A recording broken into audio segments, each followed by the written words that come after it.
Đây cửa CNC.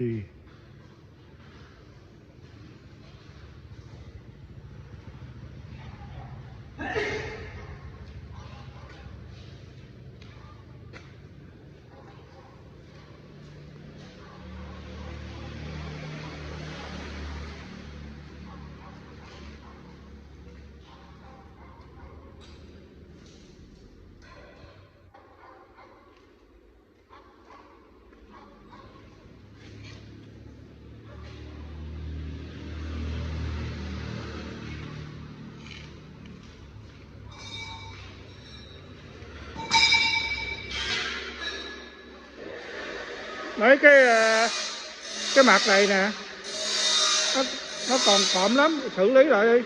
Cứ làm từ từ đi, cứ làm sạch thôi nè, thấy không nè, nè coi nè. Rồi cái này coi, rồi tay vô thấy không đó, cứ xử lý từ từ đi, xử lý cho sạch thôi, chứ để mà xong rồi mai sửa lại cực lắm.